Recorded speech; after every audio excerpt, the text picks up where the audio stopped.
अरे अपनी माँ से भी कह दीजिएगा, सगी माँ से। मैंने अंदाजने के लिए कहा देखिए इस कथा का कुछ असर तो है। बोली ये भी मेरी सगी माँ भैया। हमने कहा वाह, ये इनका संस्कार है कि अपने घर में भी बताती है। आप भी अपने बहू से, अपने पति से सबसे बताएं जो सुने। संस्कार कहीं बाय नहीं रहता। और जब तक आप बहू और बेटी में समानता नहीं लाओगे तब तक वो परिवार बढ़िया नहीं चलेगा, परिवार में मधुरता नहीं रहेगी। उस बहू ने जवाब दिया कि जैसे मेरी वो माँ जिसने मुझे पैदा किया वैसे मेरी ये माँ। भैया मुझे एक माँ मेरी गई तो दूसरी माँ मिली है, और ये माँ वैसे ही मुझे लाड प्यार करती है। ऐसे माँ के लिए आप ताली बजा दीजिए। और ये आया कहाँ से?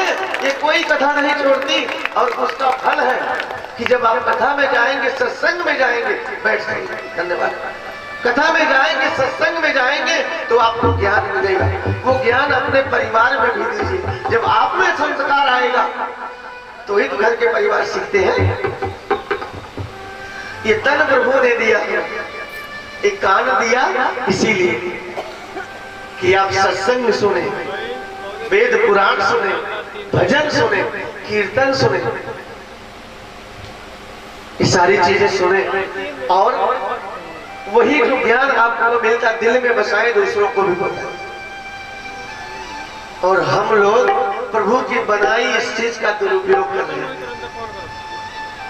इस कान को हमने कूड़ादान बना दिया, इस कान को कूड़ादान बना दिया। 2-2 घंटा मोबाइल पे गंदी गंदी बात, फिल्म 3-3 घंटा देखते हैं गंदी गंदी। 4 दीदी बहन के पास बैठ गए, इधर उधर की चाय चुगलाई बात, सारी गलत गलत चीज। अगर आप किसी की चाय चुगलाई बतलाती हैं, अनभल बनाती, तो उसके पाप कटते हैं, आपके ऊपर आ जाते हैं। कभी महाराज मत करिए गंदी गंदी बात, गंदी गंदी चीज पसंद करते हैं। भगवान का नाम नहीं लेते, सत्संग में नहीं जाते, भजन नहीं करते। इस दुनिया को छोड़ के एक दिन इसी माता पिता के, जगत के माता पिता के पास जाना है, जिससे हम दूरी बनाते जाते हैं, सबसे संबंध जोड़ते जाते हैं। आज हमारे घर में शादी है, हमारे 100 नात बात है, अगले वर्ष विवाह होगा किसी का, उनकी संख्या 150 हो जाएगी। बोलो सही गलत? नाता जोड़ते रहते हैं, और जिससे नाता जोड़ना है उससे दूर भागना। 24 घंटे प्रभु ने हमें दिए, आप 23 घंटा अपने परिवार को दे दो, नात बात को दे दो, खेत बाड़ी में दे दो। 1 घंटा अपने लिए बचा लीजिए। जो 1 घंटा अपने लिए समय निकाला, प्रभु के लिए निकाला, भोले बाबा की भक्ति में दिया, आप देखेंगे जो 23 घंटा सबको दिया है वो एक दिन काम नहीं आएगा जो आपने देवादिदेव महादेव को दिया है। ये आपको भव से पार लगा देंगे।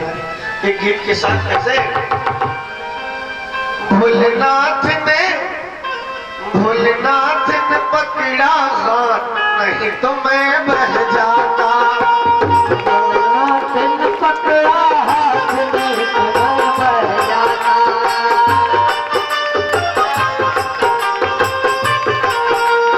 बह जाता, मैं बह जाता, मैं बह जाता। बीच भंवर में रह जाता, बीच भंवर में रह जाता। बह जाता, मैं बह जाता, बह जाता,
नहीं तो मैं बह जाता।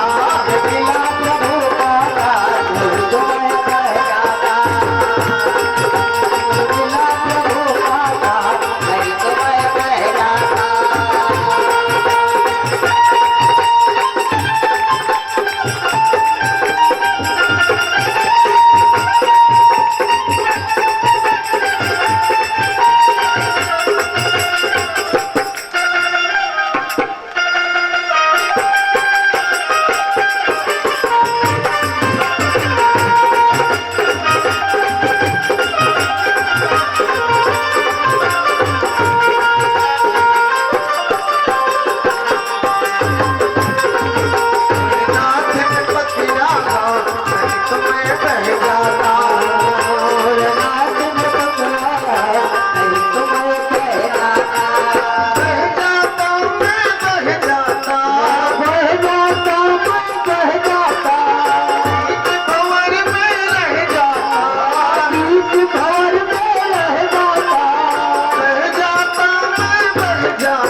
जाता मुझे गुरु दिखाया ज्ञान नहीं तो मैं रह जाता रह जाता मैं रह जाता रह जाता मैं रह जाता रह जाता मैं रह जाता रह जाता मैं रह जाता वो बीच भंवर में रह जाता बीच भर में रह जाता नाथ ने नाथ ने पकड़ा नहीं तो मैं बह जाता भोले हाथ में पकड़ा नहीं तो मैं रह जाता भोलेनाथ ने पकड़ा नहीं तो मैं बह जाता भोलेनाथ हाथ में पकड़ा नहीं तो मैं रह जाता नहीं तो मैं बह जाता नहीं तो मैं बह जाता नहीं तो मैं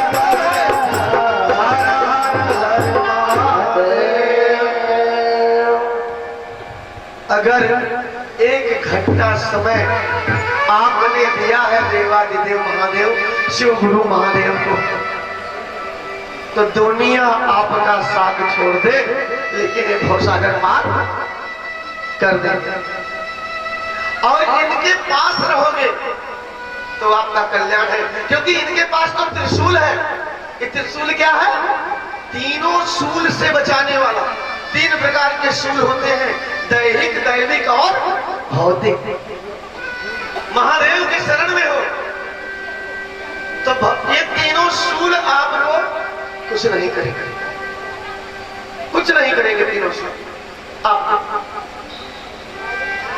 देखिए मरना तो सबको है भैया, जिंदगी भर ऑपरेशन से बच जाओ, दवा खा के काम चला लो, लेकिन अंतिम ऑपरेशन मौत का तो सबका होना। बोलो होना है कि नहीं होना? 2 डॉक्टर हैं, एक डॉक्टर शून्य करके ऑपरेशन कर रहा होगा और एक डॉक्टर बिना शून्य के, तो कौन सा मरीज तड़पेगा? बिना शून्य वाला तड़पेगा। कौन तड़पेगा? बिना शून्य। गलत काम करोगे, चोरी चमारी छनारा लूट पाट, तो जमराज के दूत आएंगे। जमराज की बेटी का नाम है मृत्यु देवी। जमराज के दूत आएंगे और आपको ले जाएंगे, आपका ऑपरेशन करेंगे बिना शून्य किए। और कितने दिन झटका बढ़ेगा कोई पता नहीं है, कितने दिन झटका बढ़ेगा। और लिखा है गरुड़ पुराण के 5वें अंश में कि प्राण पीड़ा कैसे होती है। 1000 बिच्छू डंक मारते, जो पीड़ा होती है महाराज वो प्राण पीड़ा होती है। एक बिच्छू डंक मारता है तो बिना बाजा की कव्वाली होने लगती, हाय दैया मैया दैया, सारे धुन निकलने लगते बिना बाजा में। और 1000 बिच्छू मार दिया डंक तो क्या होगा? अरे काम ही ऐसा ना करो कि 1000 बिच्छू डंक मारे। इनके शरण में आ जाओ, त्रिशूल धारी है, तीनों शूल से आपको बचाएंगे। और आएंगे चट्टपट्ट में लेके चले जाएंगे, ऑपरेशन कर देंगे, शून्य करके ऑपरेशन करेंगे, आपको जरा भी तकलीफ नहीं होगी और जन्म मरण से मुक्ति आ जाएगी। ऐसा है देवादिदेव महादेव। अगर आपने इतना भी समय दिया है तो प्रभु आपको पार कर देंगे। ये बाबा वैद्यनाथ है, इनका एक शिवलिंग वैद्यनाथ, वैदों के वैद्य, डॉक्टरों के डॉक्टर। अभी पिछले इतवार को मेरी कथा दिल्ली में थी, मैं वहां गया था। कोई कैंसर का मरीज था, कथा मैंने सुना था तो दवाई का उपचार से याद था। कोई एक महिला थी गुर्जर, ध्यान सुनिए महाराज, गुर्जर महिला थी और उन्होंने रिकॉर्ड कर रखा था। मैंने बताया था कि सारे रोग ठीक हो सकते हैं महादेव के शरण में। कैंसर जैसी बीमारी का भी इलाज महादेव के पास है, जो आज तक दुनिया में नहीं है। और वहां किसी का ऑपरेशन हुआ, कैंसर था यहाँ दिमाग के पास पीछे, और ऑपरेशन जब किया डॉक्टरों ने कहा ऑपरेशन सफल है। ऑपरेशन हो गया, सब कुछ खुश, लेकिन उसकी पल्स नहीं चली, जो मीटर लगा रहता है वो बहुत जानता नहीं, मैं चला नहीं। 1 दिन नहीं चला, 2 दिन नहीं चला, 3 दिन, वैसे ना बढ़ रहा ना घट रहा, वैसे पड़ा है कि ये इसकी जान कहाँ रुकी इसकी। तो उसे याद आया, उनने मुझे फोन किया कि आपने कोई दवा बताई थी एक बार कैंसर की, मुझे याद नहीं। हमने कहा जल बताया था। केदारनाथ के पास नीचे एक रास्ता है सोनप्राग, जहां से जाती रास्ता, जहां महादेव और माता सती का विवाह हुआ था।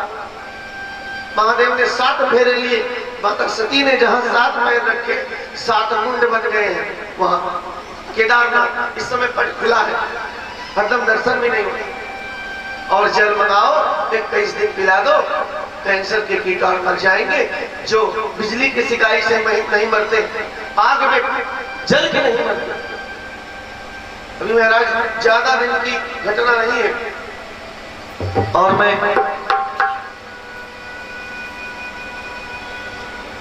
वो लोग जल मंगाए, गया वहां से गए, ले आए, और जब जल पिलाया, एक बार सुबह देवादिदेव महादेव, इनका नाम मृत्युंजय है, मृत्यु को जीतने वाले। 6 घंटे बाद उसकी पल्स चल गई। डॉक्टर हैरान हो गए, डॉक्टर को विश्वास नहीं था। 5 डॉक्टरों की टीम ने ऑपरेशन किया था, मेरा किराया भेज दिया कि मैं बात करना चाहता हूं पंडित जी से। दिल्ली में गया, और एक कथा भी वहां थी जहां होती थी। उन्होंने कहा, हमने कहा बस भोलेनाथ की कृपा है, जहां सारे लोग फेल हो जाते हैं वहां मेरा देवादिदेव महादेव मृत्युंजय, क्योंकि ये महाकाल है। अकाल मृत्यु मरे, जो काम करे चंडाल का, काल उसका क्या बिगाड़े, जो भक्त हो महाकाल का। महाकाल के शरण में रहोगे तो काल भी आपका बाल बाका नहीं कर सकता। पल्स चलने लगी, सारा वेंटिलेटर से उतर गया। 5 दिन वो खाने लगा। एक समय जल पीना था, 2 समय पीने लगा। 2 कैन लाए थे 5-5 लीटर का। हमने कहा कुछ पैसा भाई दे देना, पुजारी को ज्यादा जल मिल जाएगा। ले आए थे, हला पैसा नहीं देते वहां, कुछ भी नहीं देते, कोई पैसा नहीं। आप ले आए, कोई पैसा नहीं, एक नया नहीं। एक बाटल जल मैं भी लाया। यही इंदईपुर के आगे सुनया, कोई बीमार थी, एक महिला, राम कुशल चौहान है, उनकी पत्नी बीमार थी, स्वर्गवास हो गया इस समय। तो बगल में मेरी वहां कथा होती थी 15 दिन पे, मैंने भी उनको देखा, और उनके गांव की लोग आई हैं। 10 दिन से घटका बढ़ा हुआ था। आप पूछ लीजिए किसी से। और मैं भी बैठ के देखा, ऐसे गिनगिनाती थी कभी कभी, ऐसे बहुत कष्ट हुआ देखते। मैंने उनके बेटे से कहा किसी समय मेरे घर आओ, और मैं जल लाया हूं, दुनिया का सबसे कठिन जल, उत्तम जल, त्रिजुगी नारायण का, इनको पिला दो, 24 घंटे के अंदर इनका उद्धार हो जाएगा। भोले बाबा अपने दरबार में, अपने शरण में लेंगे, शिवधाम की प्राप्ति होगी, सारे पाप खत्म कर देंगे और जन्म मरण से मुक्ति दे देंगे। क्योंकि ये कथा यहां भी अपने द्वार पे भी करवाई थी खुद, और कथा होती थी साप्ताहिक में, हुई ये कथा, और भोले कान में शब्द गया है तो भोले बाबा मुक्ति जरूर देंगे। हो सकता है किसी जल का इंतजार रहा हो, मेरा मन जो बोला, बाकी तो ये जाने शिव तो हर जगह है, कण कण में शंकर, ये जो बोल रहा है यही शिव है। अभी ये निकल जाए तो क्या बचेगा? सब ही तो बचेगा ही। शिव निकल गया तो सब ही तो है। विश्वास मानिए। शाम को तो कोई उनका लड़का नहीं आया, लेकिन सुबह 7 बजे मैं स्नान करने जा रहा था, स्नान किया, चाय पिलाया, उसके बाद जल दिया। वो ला करके लगभग 8:30 पौने 9 बजे जल दिए उनको। हमने कहा नहा धो के महादेव से विनती करके देना, ये नहीं कि हे बोले बाबा तो हर जल दे दे, ठीक करवा कि ना करो, ले जावा कि ना। अरे एक मन में भाव के साथ कि हे भोले भंडारी, दुनिया से मैं हार गया, आपके शरण में आया। वो गीत नहीं है, दुनिया से मैं हारा तो आया गुरु के द्वार, यहाँ से अगर मैं हारा कहाँ जाऊंगा सर, और पिला दीजिए। विश्वास मानिए, जल पिलाया, आप जाके पता कर लीजिए, उनके यहाँ के सब लोग आएंगे। सुबह जल पिलाया लगभग 8:30-9 बजे, और शाम को एक बार फिर 6 बजे जल दिया। भाई जल मैंने ज्यादा नहीं दिया था, इतना ही दिया था, इतना मैंने भी पाया। और उसके बाद शाम को जब 6 बजे जल पिलाया तो 6:48 पे 6:45 बजे करीब शिवधाम की प्राप्ति हो गई होगी। बोले वहां पर महादेव की। अभी हमारे ख्याल से 4-5 दिन की बात होगी ना, 4-5 दिन की बात है, शिवधाम की प्राप्ति होगी। मेरा देवाधिदेव महादेव उसे अपने धाम में ले लिए। मैंने बताया था ज्यादा से ज्यादा 24 घंटा लगेगा, अगर बहुत इनका कर्म बिगड़ा होगा, नहीं तो थोड़ी देर में, कुछ समय में। बोले बाबा अपने धाम, सारे दर्द सारी पीड़ा, क्योंकि वो त्रिशूलधारी, तीनों सूल को हरने वाले। और हम कान को पूरा दान बना दिए। गलत गलत बातें 2-3 घंटा गलत गलत चीजें देखते हैं। ये सांस हमें गिनती की मिली है, आपको भी हमको भी।